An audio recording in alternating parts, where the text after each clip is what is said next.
வணக்கம். ஸ்ரீமதே ராமானுஜாய நமக. ஸ்ரீமதே நிகமாந்த மகாதேசிகாய நமக. நம்ம இந்த கூரத்தாழ்வான் நிகழ்ச்சியினுடைய தொடர இந்த வீடியோ செஷனில் நம்ம பார்க்கலாம். இப்போ கூரத்தாழ்வான் எப்பயுமே உஞ்சவருத்தி எடுத்து தான் சாப்பிட்றவர். உஞ்சவருத்தினா என்னென்னா, இன்றைக்கி அவருக்கு எவ்வளோ வேணுமோ அவ்வளோதான் அரிசி கையில் ஒரு சொம்பை எடுத்துகிட்டு அதோட பகவத் நாராயணனுடைய பேரை சொல்லிகிட்டே ஸ்லோகம் சொல்லிகிட்டே ஒரு திருவீதி வழியாக போகிற யாராத்து வாசலே நிற்க மாட்டான். அவள் உள்ளே இருக்கிறவ அந்த அரிசியை இவருடைய சொம்பலாக போடுவா. இன்றைக்கி இது போதும் அப்படின்னு நினச்சா அவர் திரும்பி வந்துடுவா. நாளைக்கு சேர்த்து வாங்கிக்கலாமே அப்படின்லாம் பண்ண மாட்டா. இன்றைக்கி வாங்குற அந்த உஞ்சவருத்தியை அன்றைக்கி தலைக்க பண்ணி சாப்பிட்டு இருந்தோம். நாளைக்கு போனால் திரும்பி நாளைக்கு தான் போகணும். இப்படி தான் அவர் வாழ்ந்து வந்தார். அப்படி அவர் ஒரு நாள் போகணும்னு நினைக்கிற போது ஒரு 3 நாள் கண்டினியூஸாக மழை. ஏன்னா எந்த சேமிப்பும் வச்சுக்க மாட்டா அவள்லாம். ரொம்ப கண்டினியூஸாக மழை, வெளியில் போகவே முடியலை. அந்த உஞ்சவர்த்திக்கு என்ன பண்ணுறதுன்னு தெரியல, உட்காந்துட்ருக்கிறார். அப்படியும் உஞ்சவர்த்தி எடுத்துகிட்டு போகிறார். எல்லாராத்து கதவும் சாத்திருக்க, மழைக்கு பயந்துன்னு உள்ளே உட்காந்துருக்கா. அந்த உஞ்சவர்த்தி சொம்பில் மழை தீர்த்தம் தான் கொட்டுறது. அந்த மழை தீர்த்தத்தை எடுத்துன்னு அந்த மழை தீர்த்தத்தை அதை சாப்பிட்றாரு. உண்ணும் சோறு பருகுநீர் தின்னும் வெற்றிலையும் எல்லாம் கண்ணன் அப்படின்னு அந்த தீர்த்தத்தை சாப்பிட்டுறார். சாப்பிட்டுட்டு பெருமாளுடைய பாராயணம் பண்ணிட்டு, பெருமாள் நாமங்களை பாராயணம் பண்ணிட்டு உட்காந்துட்ருக்கிறார். ராத்திரி வேலை ஆயிடுத்து.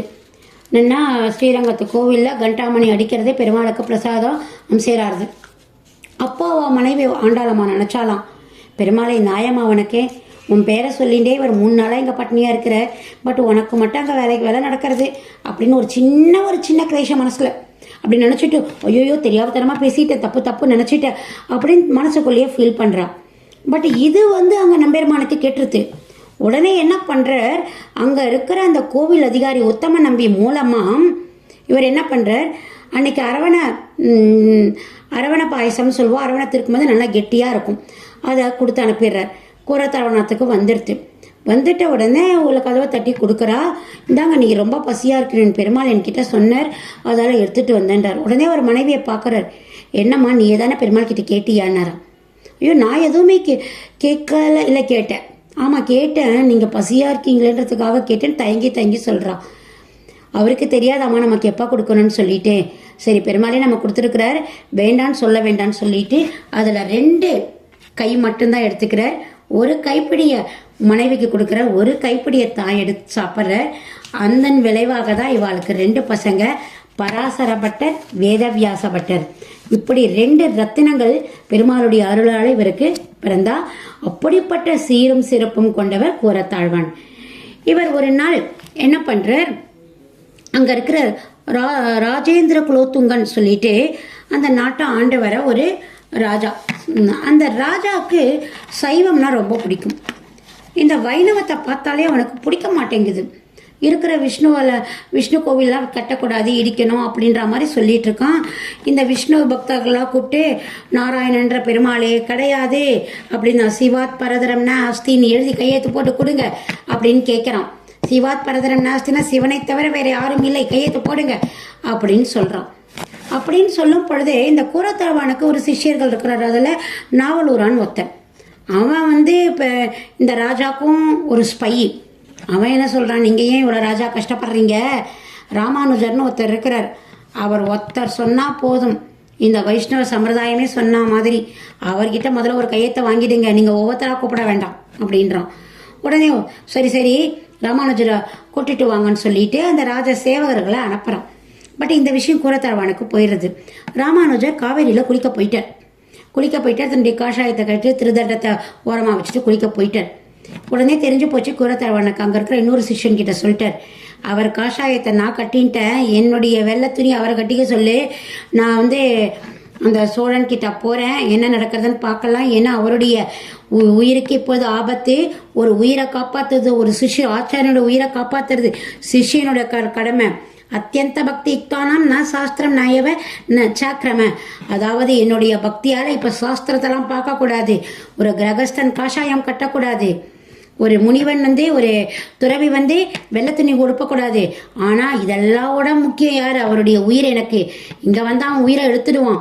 அதனால் அவரை மேல்கோட்டைக்கு போக சொல்லு, நான் திருநாராயணபுரத்துக்கு போக சொல்லு, நான் இங்கே சோழ ராஜா கிட்ட நான் போகிறேன்னு சொல்லிட்டு அவர் என்ன பண்ணுறார், பெரிய நம்பியோட பொண்ணு அத்துழாய் இவாளை கூட்டுண்டு இந்த இடத்துக்கு வந்துடுற ராஜா கிட்ட வர்றார். ராஜா பார்த்த உடனே அந்த நாவலூரார் ராஜா கிட்ட சொல்லிட்டு அந்த நாவலூரார், இவர் ராமானுஜர் இல்லை, இவர் அவருடைய சிஷ்யன் கூரத்தாழ்வான், அவரோட இவரும் பெரிய ஆளு தான், இவரும் எல்லாமே பெருமாள் நினைக்கிறவர் தான் அப்படின்னு சொல்கிறார். உடனே சரி வந்தது தான் வந்துட்டேன், ஒரு கையெழுத்தை போட்டு போ, சிவபரதரம் நான் அஸ்தி எழுதி கையெழுத்தை போடு அவர் சொல்கிறார். கூரத்தாழ்வானை இவ்வளோ வியாக்கியானம் பண்ணுறா, அதெல்லாம் இல்லை, பெருமாள் பரம்பொருள், அவன் கல்யாண குண்டங்கள் கொண்டவன், அவனை தவிர யாருமே இல்லை, ஒரே ஜீவன், அவன் தான் புருஷோத்தமன், நம்ம எல்லாம் சேஷத்துவம், உனக்கு என்னென்னமோ வியாக்கியானம் பண்ணுற. ஒன்றுத்துக்கும் ஒத்துக்கலை. கடைசியில் என்ன சொல்கிற, திருணமோஸ்தி ததப்பரம் அப்படின்னு எழுதி அனுப்பிடுறார். இது என்ன இப்படி எழுதியிருக்கிறீங்க? ஆமாம், சிவன்றதுக்கு என்ன தெரியுமா அர்த்தம்? குருணன்னு அர்த்தம். குருணினா என்னன்னு தெரியுமா? இன்னைக்கு நம்ம காப்படி அரைப்படி அது மாதிரி குருணின்றது ஒரு சின்னது. குருணி பரதரம் ந அஸ்தின்னு நீங்கள் சொல்லியிருக்கீங்க. நான் என்ன சொல்லியிருக்கேன், திருணமோஸ்தி, திருணம்னா மரக்கால்னு அர்த்தம். திருணம் கூட மரக்கால் இருக்குது, அதோட பெருசா அந்த குருணியோட அப்படின்னு நான் எழுதியிருக்கேன் அப்படின்னு சொல்றாரு. ஏன்னா இவர் தான் நல்ல வித்யாதனம் கொண்டவராச்சே, அதனால அந்த அவன் கொடுத்த வார்த்தையேக்கு அடுத்த வார்த்தையை போட்டார். உடனே நீர் என்னை கிண்டல் பண்றீரா இப்படி அப்படின்னு முதல்ல இவர் கண்ணை புடுங்கும் அப்படின்னுட்டு ராஜசேகர்கிட்ட சொல்றார். பெருமாளே வேண்டான்னு சொல்ற, உன்னை பார்க்குற கண்ணு எனக்கு தேவையா, நானே என் கண்ணை பிடுங்குறேன்னு கண்ணை பிடுங்கிட்டான். பெரிய நம்பிகளுக்கு ராஜசேகர்கள் கண்ணை பிடுங்கிட்டான். இவன் 2 பேரும் கண்ணில் காயங்களோட அந்த ராஜசபையை விட்டு வெளியில் வரா. வெளியில் வந்து நடந்து வந்துட்டே இருக்கா. அங்கே பராந்தகபுரம், இன்னைக்கு பசுபதி கோவில்னு சொல்லுவா, அந்த இடத்துக்கிட்ட வரும்பொழுது பெரிய நம்பிகளுக்கு அந்த கண்ணில் இருக்கிறது ரொம்ப இன்ஃபெக்ஷன் ஆகி அவர் வயசாகிடுச்சு.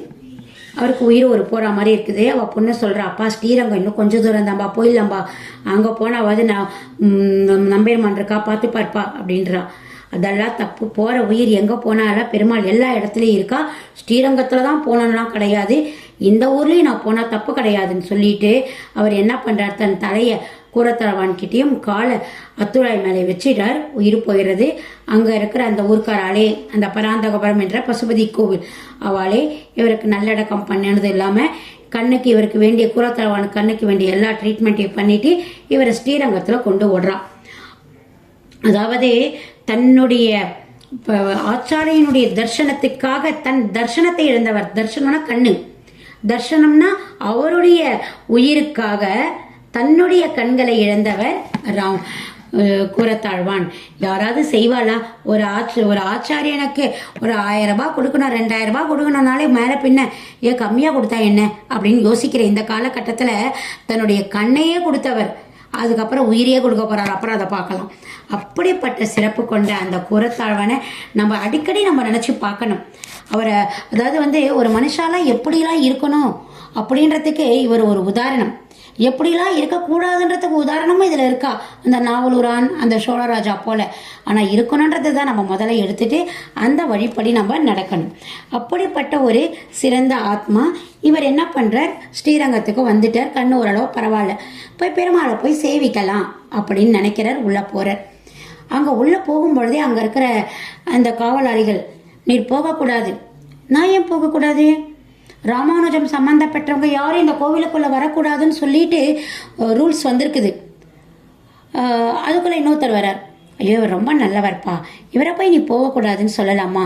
எவ்வளோ நல்லவர் தெரியுமா இவர் நல்ல ஜீவகாருண்யம் கொண்டவர், நல்ல ஒழுக்கம் கொண்டவர், இவரை நீ வரக்கூடாதுன்னு சொல்கிறியே. சரி சரி போகலாம் அப்படின்னு சொல்கிறான். வேண்டாம், என்னுடைய ஆச்சாரியன் சம்பந்தம் கூடாதுன்னு சொன்னாதான் நான் இந்த கோவிலுக்குள்ளே போகலான்னா எனக்கு அந்த நம்பெருமானுடைய தரிசனமே எனக்கு வேண்டாம் அப்படின்னு சொல்லிட்டு அப்படியே கோவிலை விட்டு வெளில வரார். அதாவது ஆச்சாரியன் தான் முக்கியம், அதுக்கப்புறம் தான் ஆண்டவன் அப்படின்ற ஒரு கொள்கையில் அவர் இருக்கிறார். இந்த மாதிரி கொள்கை யாருக்கு வர சொல்லுங்க, யாருக்கு வரும்? அப்படிப்பட்ட ஒரு சிறந்த கொள்கை. இப்படியே ஃபீல் பண்ணிட்டு அவர் திருமாலிருஞ்சோரை, சரி கல்லழகரை பார்க்கலாம், இந்த ஊரே சரி கிடையாது, இங்கே ஒரே அந்த ராஜாவுடைய அட்டூழி அதிகமாக இருக்குது, நம்ம திருமாலிருஞ்சோரை போகலாம் அப்படின்னு யாத்திரை கிளம்பிடுறார். அப்படி யாத்திரை போகும் பொழுது மனசில் ஒரு கஷ்டம், என்ன பெருமாளை இப்படிலாம் நீ பண்ணுற அப்படின்னுட்டு ஸ்ரீ வைகுண்டஸ்தவம்னு பாடுறார். பெருமாளே பரமாத்மா பரந்தாமா அப்படின்னு பாடிட்டு போகிறார். அதுக்கப்புறம் அதிமானுஷஸ்தவம்னு பாடுறார். அதுக்கப்புறம் தான் சுந்தரபாகுஸ்தவம், திருமாலிருஞ்சோலை கள்ளழகர் பற்றி சுந்தரபாகுஸ்தவம் போகிறார். இதை மாதிரி அவ்வளவு சாத்வீகம் கொண்டவர், அவ்வளவு யார் என்ன தன்னை அடித்தாலும் அதுக்கு பெருமாள் எல்லாத்தையும் பார்த்துப்பார், என் ஆச்சாரியன் எல்லாத்தையும் பார்த்துப்பார் அப்படின்னு ஒரு நம்பிக்கை கொண்டவர். அப்படிப்பட்டவர் மாதிரி நாம்பளும் நம்மளுடைய ஆச்சாரியத்தில் அதாவது ரொம்ப அடக்கத்துடன் நம்ம எப்பயுமே இருக்கணும். அதுக்கப்புறமா அவர் என்ன பண்ணார், அழகர் சன்னதிக்கு போகிறார்.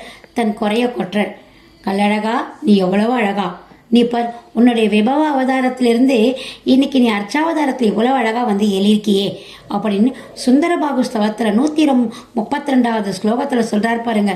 விஞ்ஞாபனாம் வனகிரீஸ்வர சத்யரூபம் அங்கீகுருஷ்வ கருணார்வ மாம் மகீனாம் ஸ்ரீரங்கத்தாமணி யதா புரமேஷ சோகம் ராமானுஜக்காரியவச்சக பரிவர்த்திஷையே.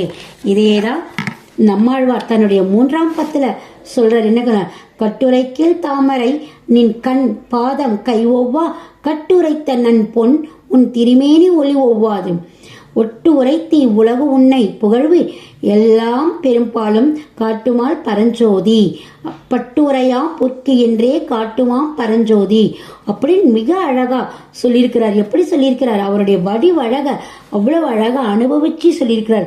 நம்மாழ்வார் சொன்னதை தான் குரத்தாழ்வான் இந்த இடத்துல அந்த கள்ளழகரை பத்தி ரொம்ப அழகா சேவிச்சிருக்கிறார். இது மட்டும் இல்லாம காருண்யம் அமிர்த வாரித்தே விஷப்பத்தே ஹே சத்திய சங்கல்பன ஸ்ரீமன் சுந்தர போக்யதா விரசிதான் உற்சாரிய சத்வஸ்தல க்ஷாம்யன் சாத்து ஜனை கிருதாம்ஸ்து நிகிலா நேவாபசராஞ்சனாத் தத்போக்கியம் அனிச்சம் குருஷ்வ பகவன் ஸ்ரீரங்க தாமாஸ்ரீயம். அதாவது அரகரே, உன்னை என்னால் ஞானக்கண்ணால தான் சேவிக்க முடியறது. இன்னைக்கு இவ்வளவு தீயவர்கள் இந்த ஸ்ரீரங்கத்தை இப்படி தாக்கிட்டு இருக்காளே, அவளுக்கு ஒரு முடிவு கிடைக்காதா? என்னை திருப்பியும் ஸ்ரீரங்கம் கூட்டின்னு போக மாட்டியா? திருப்பியும் என் ஆச்சாரம் கூட என்னை சேர விட மாட்டியா? சீக்கிரம், நீ நினச்சா எல்லாமே பண்ணிடுவேன், செய்யப்பான் மனமுருக வேண்டிக்கிறாராம். இதை தான் இந்த சுந்தர பாகுஸ்தவத்தில் அவர் சொல்லியிருக்கிறார். அதுக்கப்புறமா இவருடைய வேண்டுதலுக்கு இன்னைக்கு தான் என்னமோ பெருமாள் பண்ணிட்டார். அவன் அந்த சோழன், கிருமி கண்ட சோழன், கழுத்து ஃபுல்லாக அவனுக்கு ஏதோ ஒரு நோய் வந்து கிருமி கண்ட சோழன்ற பேர் பற்ற, அதில் கூட பாருங்க, நோயில் கூட அவனுக்கு ஒரு பேர். அவன் இறந்துட்டான்ற செய்தி கிடைக்கிறது. அந்த இறந்த செய்தி கிடைச்ச உடனே ராமானுஜருக்கு அந்த செய்தியை அனுப்புறார். அவரை ஸ்ரீரங்கம் வர சொல்றார். இவரும் ஸ்ரீரங்கம் போறார். அங்க இந்த ஆச்சாரியனும் இந்த சிஷ்யனும் எவ்வளவு அழகா மீட் பண்றா பாருங்க. இந்த கூரத்தாவனுடைய தொடர் நிகழ்ச்சிகளை நம்ம அடுத்த வீடியோ செஷனில் பார்க்கலாம். எல்லாரும் இதை பார்த்துட்டு அதுக்கு அடுத்த வீடியோ செஷனை கட்டாயம் பார்க்கணும். நன்றி.